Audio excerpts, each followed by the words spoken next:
తాళం వేసిన ఇంటిని టార్గెట్ చేసి దొంగలు ఇంట్లోకి చొరబడి తాళం పగలగొట్టి ఇంట్లో ఉన్న బంగారం, వెండి నగదును ఎత్తుకెళ్లారు. ఇక వివరాల్లోకి వెళ్తే సిద్దిపేట జిల్లా దుబ్బాక మండలం గోసాన్పల్లి గ్రామంలో దొంగలు హల్చల్ చేశారు. గ్రామానికి చెందిన అస్క నరసింహులు ఇంటికి తాళం వేసి వంటి మామిడి ఆర్వీఎం ఆసుపత్రికి వెళ్లడం జరిగిందన్నారు.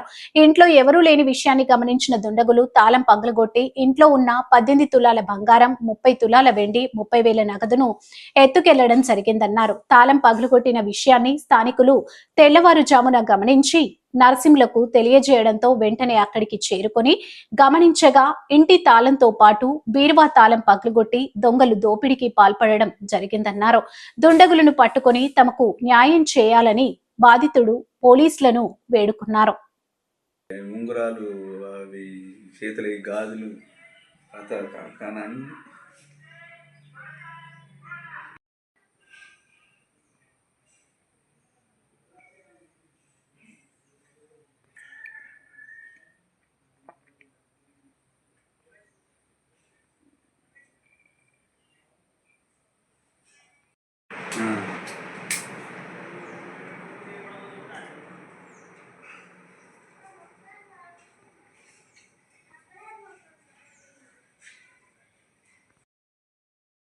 కనపల్లి. నా పేరు అస్క నరసింహ.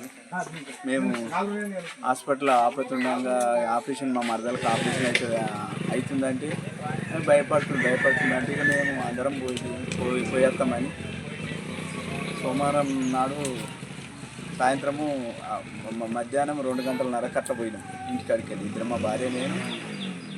సోమవారం మధ్యాహ్నం 2 గంటలన్నరకు పోయినాము. ఇక్కడికి వెళ్ళిపోయి ఆమె టికెట్ బస్ ఎక్కించిన. నేను సిద్దిపేటకు మా పిల్లల దగ్గరికి పోయి పొద్దుగాల పిల్లలు కొనుక్కొని పోతామని పోయినాము.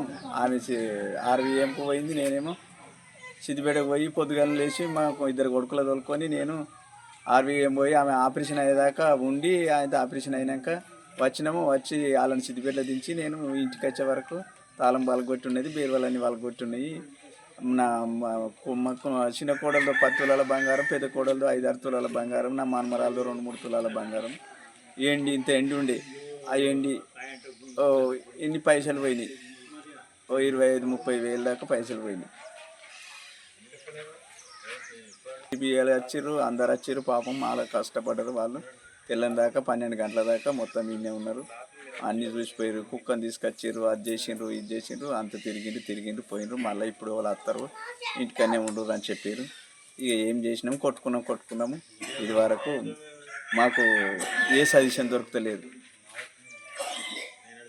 ఆ దొంగను పట్టుకొని మాకు న్యాయం చేయగలరని నేను కోరుచున్నాను.